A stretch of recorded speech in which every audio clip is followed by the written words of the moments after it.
and I lived with my grandparents. While my mother found a room in town, she scrounged a few bits and pieces from family and friends and set up a little home. When I was with my grandparents only a short while, the Germans decided to make that town Judenrein, which means clear of Jews. It was near the German borders, and it was a very elegant town. They didn't want any Jewish people there. So one morning we were woken up. We were allowed to take just a small parcel each, and we were sent away to different parts of the country. When my mother heard what was going on there, she somehow managed to obtain a special pass. She came for me, she took me back home with her. And my grandparents, my uncles soon followed. I don't know how they managed it, but they came to us. So now there was 8 of us in one small room. Between us, we had absolutely nothing. So life was very, very difficult. As soon as the Germans arrived in Poland, they started a war with the Jewish people. Jews were not allowed to walk on the pavements, they had to walk on the gutters. Jews were not allowed to practice their professions, they were not allowed to keep their shops open. Jews were beaten up all the time. Some men had beards, and when the Germans saw it, they would either cut it off with a scissors together with the skin, or they would burn it off with matches. Life was very, very difficult right from the beginning. It didn't take very long, and they made a ghetto in our town. Do you all know what a ghetto means? Yeah. The Jewish people had to move into the slum area, and which was then cordoned off. No one was allowed in or out, only the German officers. Mother had to go looking for a room in the ghetto part. She found a room with no sanitations at all, and we moved in. For clean water, we had to go out into the street, into a well in the street, and all the dirty water from 8 people had to be carried outside. Toilets were a half a mile away. We suffered terribly right from the beginning. The Germans put up factories in the ghetto, so everyone had to go to work. If you didn't work, you didn't get a ration book. You didn't need to eat if you didn't work. And so I was working in a factory making socks for the army. Now, what did I know how to make socks? Some people were teaching me for 2 weeks, and then I had to teach someone else for 2 weeks, and then straight on to production, while the guards stood over us watching that we shouldn't waste a minute. We were often beaten up going to work or coming from work. Life was very, very bad. They started sending in people from smaller ghettos. They sent them into our ghetto. And we were very overcrowded. That one doctor was allowed to practice for the whole ghetto. So people were dying from lack of medications and lack of looking after. It was very bad right from the beginning. One day they brought in some Polish workers, told them to put up 10 gallows in the center. We knew something bad was going to happen, but we couldn't do anything. And so on one day they picked up 10 men from work or from their homes. While they gathered hundreds of people to stand by and watch it, they hung 10 men together. And afterwards they let them hang for days on end, so that everyone in the ghetto should have a chance to see it. These gallows were never dismantled, but every now and again the procedure was repeated, and we thought it can't get any worse. We suffered terribly. We were overcrowded, there was no medication, we couldn't see a doctor, there was only one doctor for the whole ghetto, and we suffered very badly. On one day, we were woken up in the early hours of the morning, in the summer. We were woken up with screams. Alle Juden, raus, come out, all Jews, come outside. Now we have heard rumors by then, but they were only rumors because we didn't have any communication with the outside world at all. We had no newspapers, no letters, no telephones, no radios, nothing. And yet people were walking about saying that old people and young children are being slaughtered all over the country. So we took our grandparents and a little 4-year-old cousin. We hid them in the attic, fully expecting to come back soon. In fact, it was the last time we ever saw them. We later learned they were all shot. Having got dressed in a hurry, we ran out into the street, which was already chock-a-block with people. We just followed one another like sheep to the slaughter, till we came to a very large square, which was surrounded with assessment and Gestapo, all heavily armed and with large guard dogs. It took a long time till we were all there together because there were so many people in the ghetto. Once we were all there, they started giving orders through the loudspeakers. Now the first order came through that we must all sit down so we can be overlooked better. And then they gave an order for parents to hand over all children up to 18 years of age. Now, to describe the scene that followed is not possible, but I can only give you an idea about it. The children crying and the mother screaming, "Almighty God, help us," still ring in my ears today. You could soon see the children running towards the officers, the little ones, the bigger ones, some of the big ones carrying their young siblings. They were all packed into these the cattle trucks, closed in coaches. They were all packed in and taken away. While all this was going on, my mother tried to hide me on one side of her and my little sister on the other side. You couldn't really hide anybody. It was an open field, but she tried her best. She covered us over with a coat, hoping for the best. It didn't take very long. They got hold of my sister and my mother received a beating. And this little girl stood in front of this assessment and said to him, "Please don't hit her, that's not my mother," because she wanted to protect her. She ran off with this assessment, I was told, with tears running down her face, and we never saw her again. When they had all the children, they told us to stand up, line up in fives, and we were taken outside of the town to the Jewish cemetery. When we got there, I witnessed the first of the many selections that I was going to go through. On each side of the great doors stood the SS with their batons directing one to the right, one to the left. They took all invalids, pregnant women, old people, people who didn't look fit for work, were all taken to one side and the rest to the other side. When I got through, I was together with my father and my mother and one of my mother's sisters. All the rest of the family were on the unlucky side. We were sitting on the gravestones for several days and nights.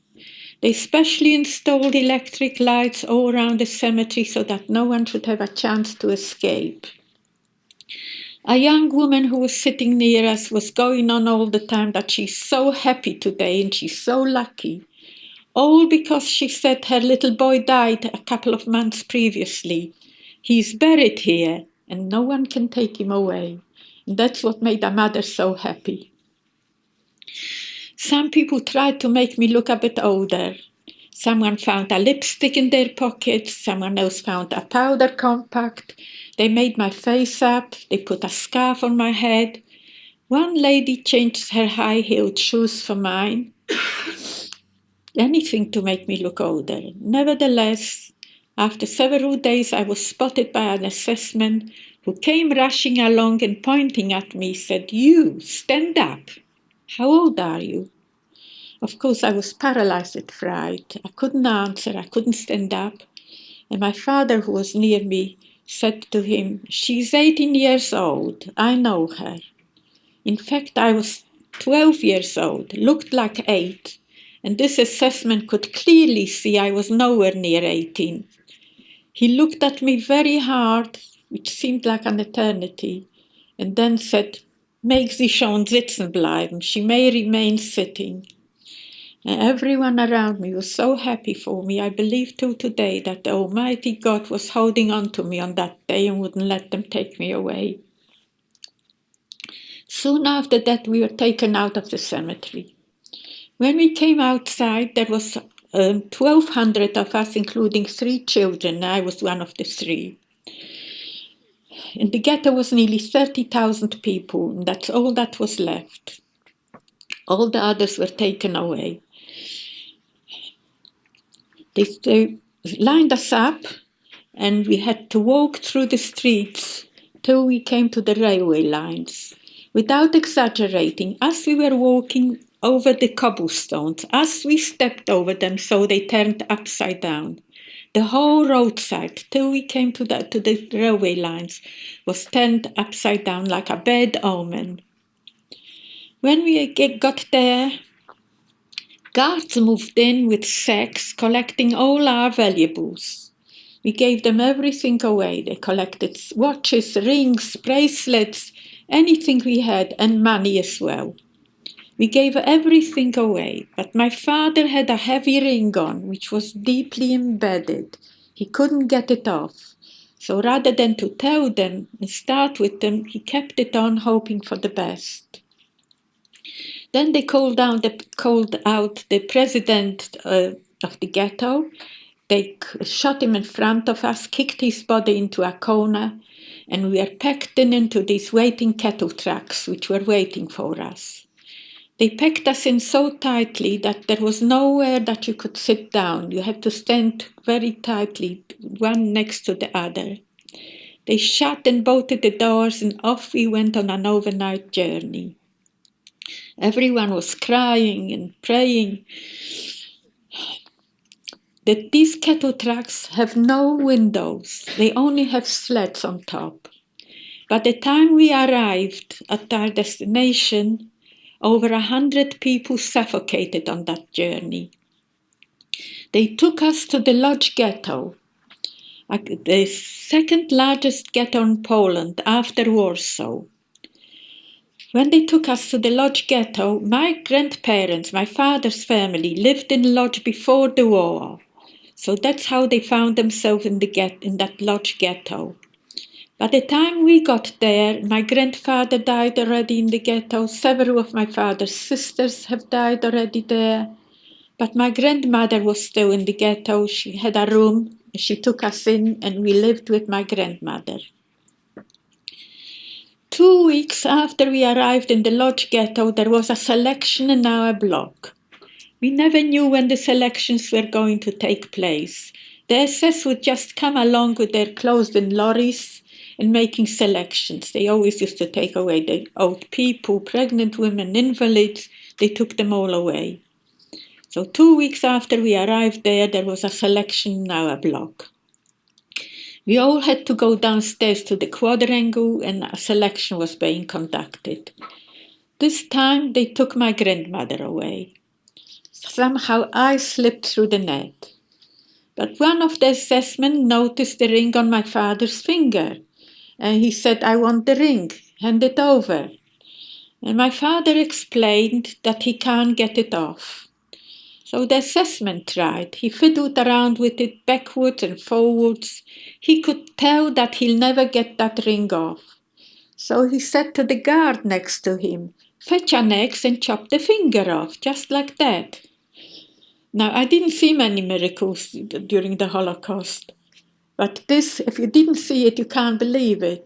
We had to see it to believe it. As he finished saying these few words, the ring on its own, without any prompting, rolled off the finger so loosely as though it would have been 5-6 sizes too big, rolled on its own and stopped at the assessment's feet. And he said to my father, "Pick it up." Of course, my father picked the ring up and gave it to him. In return, he got some very hard kicks. And that was the end of the ring. Soon after that, we were allowed to go back into our room, minus my grandmother. The things I saw in the Lodz ghetto is difficult to describe. I saw people struggling to survive from one day to the next. The overcrowding, the diseases, the starvation was appalling. So all the time they were sending more people into the ghetto, and they were always sending out people from the ghetto. We didn't know where to We worked very, very hard. We all found work in the ghetto where conditions were simply appalling. One day I came home from work with a very high temperature, and my mother managed to get a doctor. And when he came, he said, she's got typhus. Straight to the hospital. Typhus was rife in the ghetto. When I arrived at the hospital, the first thing they did for everyone who had typhus, they shaved their heads. They thought the hair carries diseases. I was crying bitterly, and the doctor said to me, don't cry, child. If you manage to keep your head, you have other hair. Of course, he was right, but I was very, very upset. They took me up to a ward, and on the first night, I was told afterwards, I nearly died. Somehow they managed to find an injection for me and they saved my life. I don't know why, maybe because I was so young. On the second night, we had a big commotion going on outside the hospital. People were crying and screaming. And we learned the following day that the SS came along with their closed-in lorries and emptied out the whole hospital. Once again, I was safe because they didn't come into the contagious ward that I was in. But my parents, who stood outside the hospital all night long, they were frightened to keep me in the hospital already. They took me home as ill as I was. And I was laying in a room locked in all by myself. They had to go to work. And I was terribly, terribly frightened. Every time I heard someone walking, I thought the SS is coming to take me away. And as soon as I was able only to walk a little bit, I was only too pleased to go back to work. That's how we carried on in the Lodge ghetto. We carried on like this till 1944, when the Germans knew that they're losing the war. The Russian army was advancing. So they started coming into our places of work, bring everyone down to the quadrangles and making soothing speeches. They told us that the ghetto is going to be closed down. You will be sent away to working places where conditions will be much better. They promised us good food, good living accommodation, and good medical care. All they wanted of us is that we should come to the stations voluntarily from where we'll be sent away. They've done that because they didn't want a repetition of what happened in the Warsaw ghetto, where there was an uprising. You never heard about it, I suppose. There was an uprising in the Warsaw ghetto. Young men, young boys were fighting a German army. All they had to fight with was a few rounds of smuggled-in ammunition and a few rusty knives. They knew they can't win anything, but they managed to kill a few German officers. That was their revenge. They didn't want this to happen in our ghetto, so they told us to come voluntarily to the stations. Well, at first, people didn't want to go. But conditions worsened to such an extent that we had nothing to lose. They stopped sending food into the ghetto, they closed down the factories, so people started going to the stations from where they were sent away. However, when the empty cattle trucks returned to take on a new load of people, station cleaners found little notes in them, saying that the people were being taken to concentration camps where mass killing is taking place. We didn't and we couldn't believe it, which of course we should have done, and yet there was nothing we could do about it. And so one day I found myself in the station with my parents. We were packed into these cattle trucks very tightly, always without food, without water. They shut and bolted the doors and off we went on an overnight journey. Dawn was just breaking when the train slowed down and came to a stop. Immediately we heard dogs barking. They opened up the doors, and when you looked outside, it seemed that an army of SS-men and Gestapo awaited the train, all heavily armed and with large guard dogs. All around us was illuminated, electrified fencing. and above them stood a rank of high watchtowers. It was so terribly frightening that it's impossible to describe that. The screaming and bellowing, "Get off the train, get a move on, be quick." My father jumped off. I jumped after him. By the time I jumped off, I didn't see him anymore. He disappeared like into thin air. I never saw him again. We started jumping off the train. It was terribly frightening. The guards moved in, and some of them whispered, "You are here now in Auschwitz-Birkenau. This is the place where people are being taken in straight into the gas chambers." That was our greeting. They lined us up, men separately, women separately. At the head of the queue, a selection process was being conducted by the infamous Dr. Mengele, the butcher of Auschwitz, we learned later. Wherever he saw two people holding hands, he would deliberately split them up, one to the right and one to the left.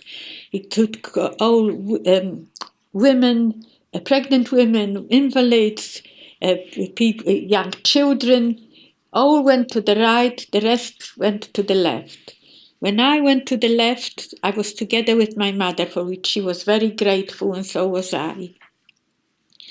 All the people who went to the right were taken straight to a very large hole, told to strip, leave the clothes on the benches.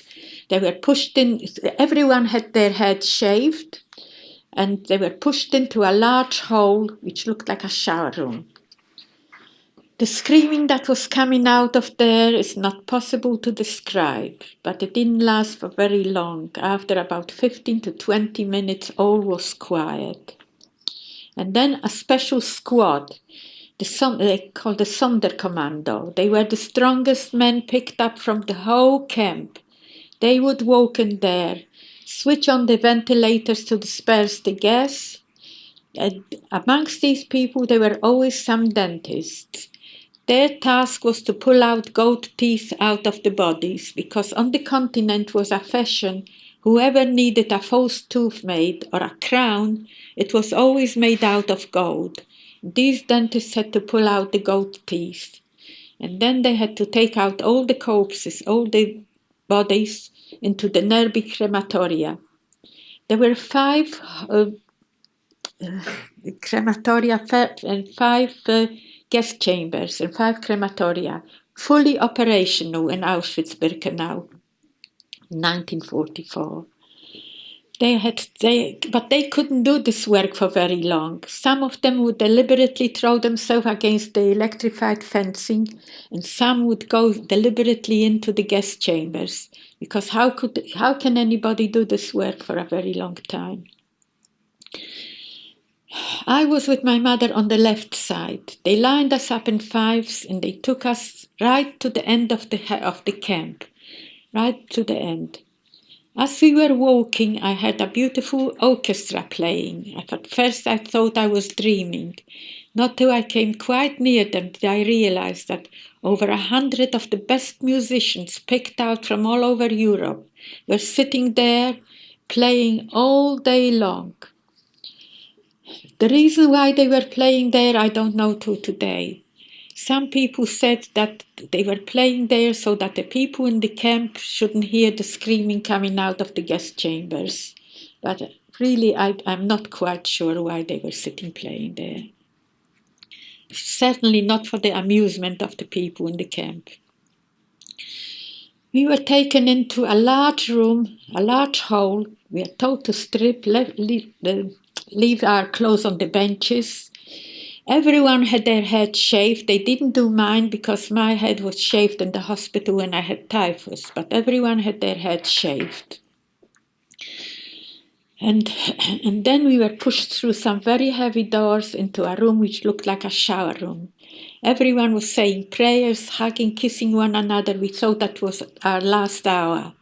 But we were the lucky ones. They still needed us for some very hard work. So water came through, not gas.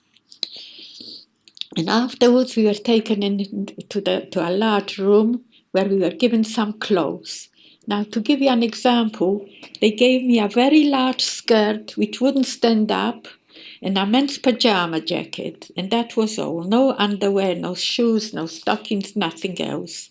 And everyone was getting some similar clothes, similar silly clothes. My mother had to turn a piece of the pajama jacket and tied up the skirt, it shouldn't fall down. And then they took a register of us, and we were given a number on a white piece of oblong linen with black lettering. This was our number right to the end of the war, one in the front and one in the back. Till we came from Lodz, from the ghetto to Auschwitz, they used to tattoo numbers on the left wrist. But when we came, they didn't do it anymore. We got a number on a piece of linen to pin on. And then we were left sitting overnight on a piece of land there. And the wind and the cold overnight, I thought I won't live through that night. In the morning, they lined us up and we were taken to a hut. All the huts in Auschwitz-Birkenau were identical. They were really stables for army horses, which were dismantled, brought to Auschwitz for reassembly. Some of them had a few bunk beds in them. The one I was in was completely empty. We were sitting on both sides of the hut against the wall, 5 in a column between each other's legs, packed like sardines. In this position we had to sit day and night. Once a day they would bring us in a meal. They came into the hut with 2 trolleys. On one trolley were saucepans, and on the other trolley was a cauldron with soup. Every first person in the column received a saucepan with soup. If he was lucky, it was a large saucepan, otherwise it was a small saucepan. And can you imagine 5 hungry people sharing a saucepan with soup? We didn't even have a spoon. There were always arguments over the little bit of soup. You already had 2 sips, you already had 3 sips, and so on. Worse still were the twice daily roll calls, the camp was very big, occupying some 40-odd square kilometers. The camp was very big. The roll calls were at exactly the same time. We all had to go outside our hut, line up in 5s, and first we were counted by the boss of the hut. She counted each 5 with a stick. And then the SS would come along and check it over. If they thought that there was one person missing in the whole camp, we had to stand on these roll calls for hours on end. 2 hours was normal, but sometimes we had to stand for 4 hours or 6 hours. Some people have known to stand even longer than that. Occasionally someone would drop dead on these roll calls, and very often someone would fall down from weakness and starvation. Sometimes the SS would tell us to strip and dance all around them, anything to make fun of us. From the roll calls, we were taken into the latrines. From the latrines to the washrooms and back into the hut, and everything repeated itself again. Transports arrived in Auschwitz in 1944 from all over Europe, often bringing with them up to 20,000 people. 60 to 80% of these people went in straight into the gas chambers. After each incoming transport and each selection from the huts, you could see black smoke all over the place, and a seedy, sickly, burning smell of flesh would drift across the whole area. I never believed that I'll ever come out alive of there. Experiments were going on there all the time, made by German doctors, especially on twins. They would inject them with paraffin to see the reaction of the patients. It was really terrible. I never thought I'll come out alive of there. Nevertheless, one day we were taken out of our hut and left sitting near the railway line, which comes in right inside the camp. We are left sitting there overnight. In the morning, they gave us each 2 shoes, not necessarily to the pair. It could have been a boot in a sendu or a sendu in a shoe, and not your size either. So people tried and swapped around with one another the best they could. And then I was taken out of the crowd. My mother was crying bitterly. She thought she'd never see me again. They took me out, took me into a room, and freshly shaved my head because my hair was growing back already. I had already short curls. My head wasn't shaved when I arrived at Auschwitz.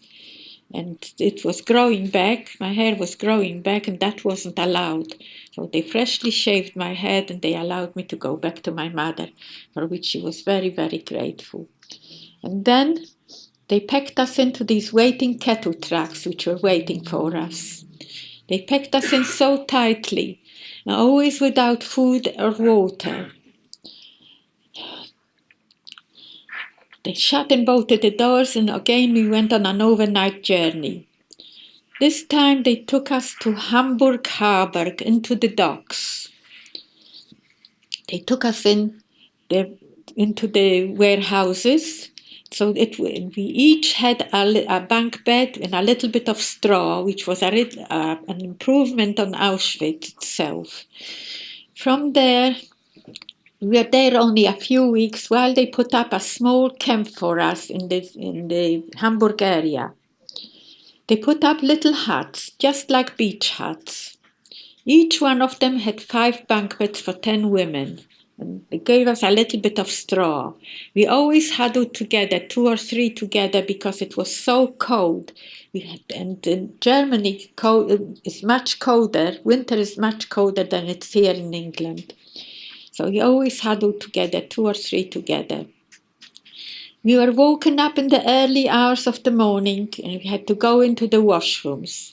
The water was ice cold. We didn't have any soap, and we didn't have any towels to dry ourselves with. From the washrooms, we had to go outside and line up for our daily rations, which consisted of a small chunk of black bread with either a tablespoon of sugar or a tablespoon of marmalade or a thin slice of liver salami. And on this we had to work very, very hard. Our work consisted of demolition. We had to take apart the bombed-out blocks of flats, put whole bricks onto one lorry and broken bricks on other lorries. I didn't feel my fingers. They were numb from cold. I suffered from cold more than from hunger, if that's possible. People were dying from cold as well. So eventually they had to give us all a coat to put on, otherwise everybody would die from the cold. We had to clear the snow from the streets in winter. We worked very, very hard. One day we were working in a place called Hamburg Sternschanze or Hamburg Altona. I can't remember which of the two. Near a slaughterhouse, where they let out a bull to attack the people. And this bull attacked my mother very, very seriously, cut open all her face. From that day on, she could never go to work anymore. She was laying in a sick bay in the camp, very seriously ill. And that's how we carried on till 1945, the beginning of 1945, when the Germans knew they lost the war. But even when they knew they lost the war, they didn't slacken their persecutions. On the contrary, the extermination program was stepped up. They started sending people from the smaller camps. They sent them on death marches or in coal wagons, open coal wagons. And one day we were taken out from our camp and packed in very tightly into these cattle trucks and off on another overnight journey. By the time we arrived, they opened up the great doors, and again the screaming and bellowing, "Get off the train, but be quick." But by then we didn't have any strength to jump off the train. We rolled off. We had to hold on to one another to remain standing. They lined us up, and we had to walk through many, many miles of a very wooded area till we came to our destination.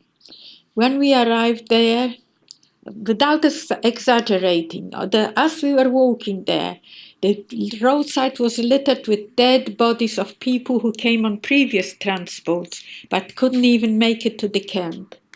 When we arrived, they opened up the great doors and we were pushed through. The scene that met us there is impossible to describe. Here we saw skeletons walking. Their arms and legs were like matchsticks, their bones protruding through their ragged remains of skin, and their eyes gouged out grotesquely out of their skull-like faces. Some were dressed in rags, others were naked. The stench that arose from the camp was simply unreal. We thought we were just pushed through the gates of hell. Our transport was taken to a hut, which was already overcrowded before we got in there. Somehow I managed to find a little corner to sit down in and promptly fell asleep from exhaustion. When I woke up and stood up, I realized I was covered in lice from top to bottom. I was so terribly frightened. I couldn't ask. I didn't see my mother. I didn't know what happened to her, whether she died on the journey or they brought her into the camp. There was no one I could ask. In spite of the indiscriminate shooting that was going on there day and night, I walked out and started walking from one hut to another to see whether they brought my mother into the camp. By the time I arrived there was no more any kind of organization. There was no more roll calls like in all the other camps. There was no more distribution of any food at all. All around me was dead bodies laying around. Blood and dysentery was everywhere. I was walking around the camp, walking from one hut to another, asking whether a woman was brought it recently on a stretcher. While I was walking around, I noticed two large hills in the distance. Not till I came quite near them did I realize that these hills were piles of dead bodies piled up to heaven. There was no one to bury them. No wonder the stench in the camp. We were lucky that it wasn't a bit warmer, otherwise cholera would break out there. Miraculously, after 2 days, I found my mother in one of the huts, on the stretcher, still alive, if you could call it alive. I could tell she was dying. She knew it herself because she said to me I shouldn't cry when she died. And so I was sitting with my mother. It didn't make any difference in which hut you were because they didn't count anybody anymore. For every 1,000 people alive in the morning, there would only be 700 or 800 people alive in the afternoon. So there was no point counting anyone. So I was sitting with my mother. After a while, after couple of weeks, I walked out of there to get some air. When I came outside, someone pointed out a tank in the distance, and they said it was a British tank, but it didn't register anymore. My mind was so weakened. I felt so ill. I knew that my mother was dying. I knew that I wouldn't last much longer either.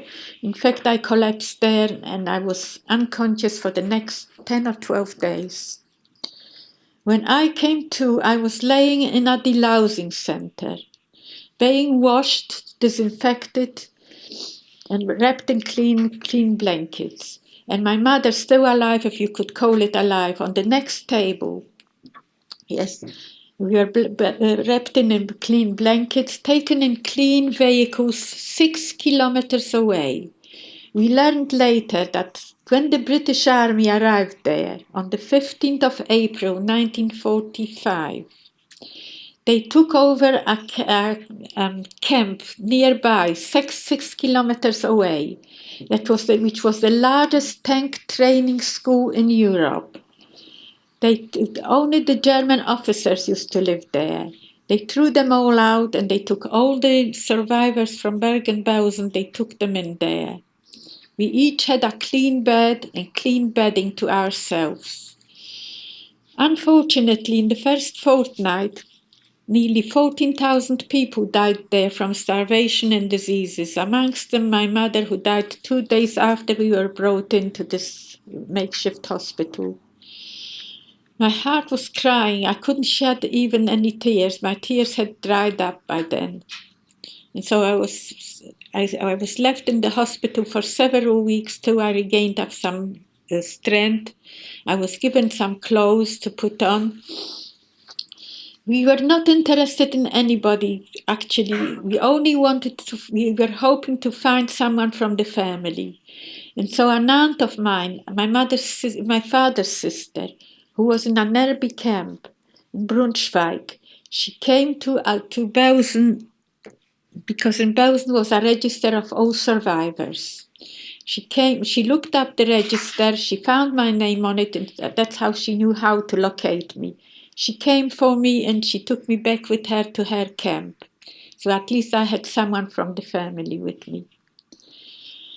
My mother was buried in a mass grave. If I could have walked out from the hospital, at makeshift hospital, I could have arranged for her a separate grave, but it wasn't to be.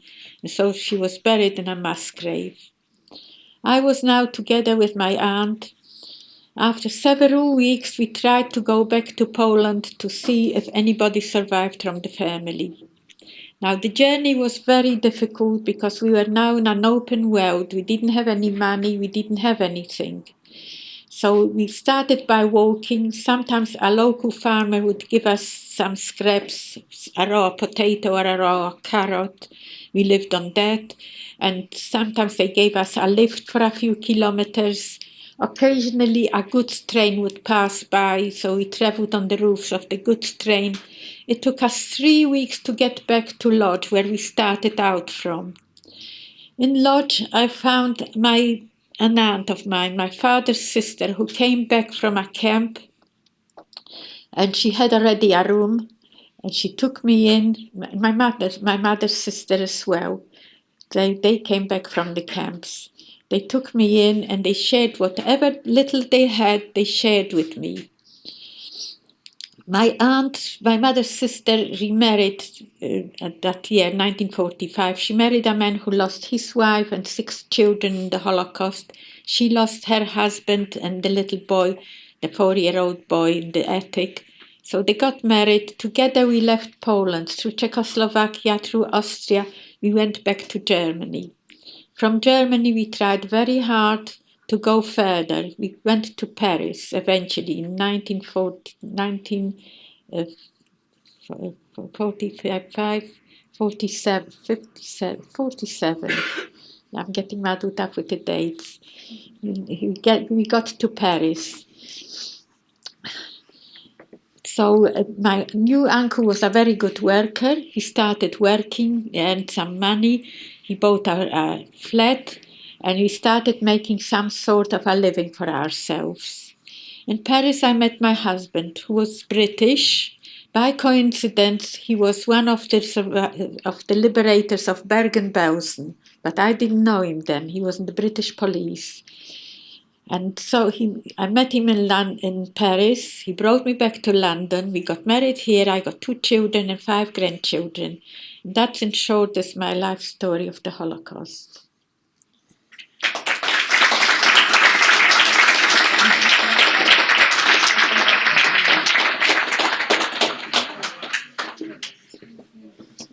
Thank you very much, Renee.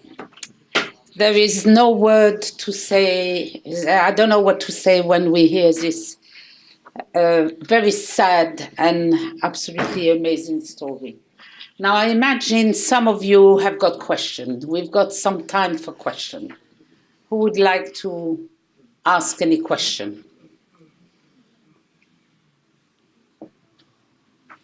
Anyone? Yes. What motivated you to keep going? Sorry?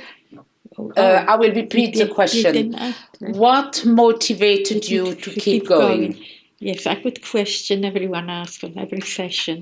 I was together with my mother. She kept me going, and I kept her going, more or less. Otherwise, without her, I would not survive. Anybody else has got any question? Yes. What what made you start talking about your experiences? Oh, it took 50 years. We didn't speak for the first 50 years after liberation. We didn't talk about it. We couldn't talk about it. But eventually we realized if we won't, no one will believe what happened.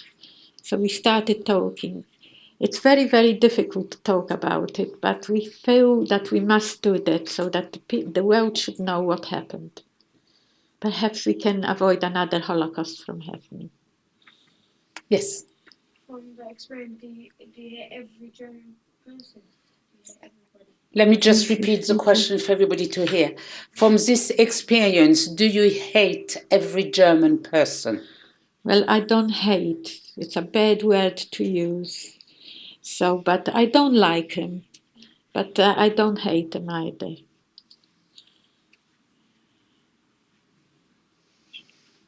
Anybody else?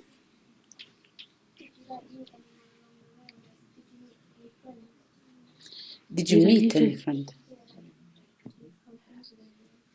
Did you meet any friend? In Anybody? the camp, you couldn't make friends. You wasn't allowed to speak.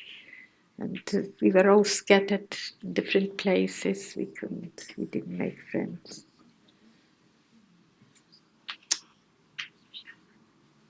Anyone else? No one really got a chance.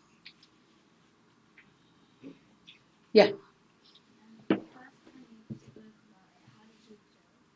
Sorry? The first time you spoke about it, how did you feel? I was breaking down, and you mustn't break down. But it was very difficult. But eventually we got used to it, and you speak automatically, you know. But it was very difficult to talk about it. Yeah. How do people usually react when you tell them the story? How do people usually react when you tell them the story? Well, all the children are always very, very well behaved. They listen intently. They're very good. Everybody listens, and and I hope that they retain what they heard, and they'll remember for a long time. Yes. Do you think you would have done anything else different? Do you think you would have done anything different than you did? I couldn't do anything differently. We couldn't do what we wanted to do. We had to do what they wanted us to do. I couldn't do anything differently. I think I forgot to show this. I can still show. You see, wherever the Germans were in Europe, all the Jewish people had to wear this. Jew. One in the front and one in the back. If you walked out without it, you could have been shot.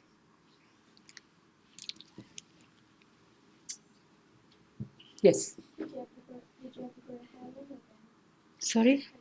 Did you grow your hair long again? Yes, I Once did, it of was- course. It's been cut already dozens of times since then. Yeah. How old were you when you got back to London when you were safe? When I came to London, I was 20, but when the war was finished, I was 15.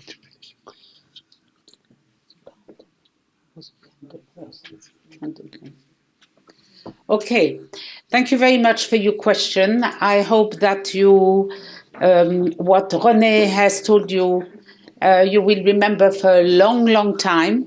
Now we're going to have 1 minute silence, and Renee is going to light a candle in the memory of all the person who passed away during the war.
Okay.